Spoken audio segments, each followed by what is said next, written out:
Manifesto గురించి మాట్లాడుతుంటే చాలా అపహాస్యంగా ఉంది అధ్యక్ష. ఎందుకంటే ఏదో ఇప్పుడే వచ్చినటువంటి రాజకీయ పార్టీ ఇప్పుడే శాసన మండలిలోకి వచ్చి ఏదో ప్రసంగాలు చేస్తే కొంతమంది అయినా సరే నమ్మడానికి అవకాశం ఉంటుంది అధ్యక్ష.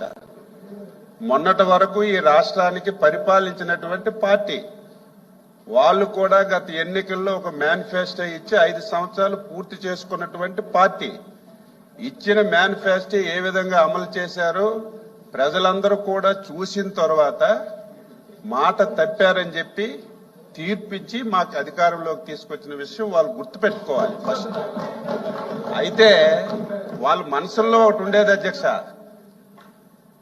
చంద్రబాబు నాయుడు గారు, పవన్ కళ్యాణ్ గారు, బీజేపీ ఒక మేనిఫెస్టో ఇచ్చారు. అందులో సూపర్ 6 అని చెప్పి ఒక ప్రధానమైనటువంటి 6 హామీలు ఇచ్చారు. ఈ హామీలన్నీ కూడా నెరవేర్చలేరని చెప్పి ఒక భ్రమలో ఉండేవాళ్ళు. దానికి కారణం కూడా 5 సంవత్సరాలు ఈ రాష్ట్రంలో ఆర్థిక విధ్వంసాన్ని చేశారు అధ్యక్ష.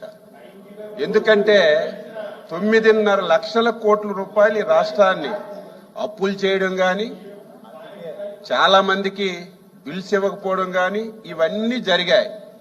ఇన్ని ఇబ్బందులుంటే ఇచ్చిన హామీలు నెరవేర్చలేదని చెప్పి వాళ్ళు చాలా సంతోషం మనసులో పొందారు. అయితే మేము కూడా అధ్యక్ష మేము కూడా ఎన్నికల్లో సూపర్ 6 హామీలు ఇచ్చాం. అధికారంలో మీరు మాట్లాడనని చెప్పి సైలెంట్ గా ఉన్నానమ్మా నేను. మీరు వినండి, మళ్ళీ మీరు సమయం తీసుకొని మాట్లాడండి. డిసిప్లైన్ ముందు నేర్చుకోండి. అది మీ సభ్యులారు మాట్లాడినప్పుడు మధ్యలో మీరు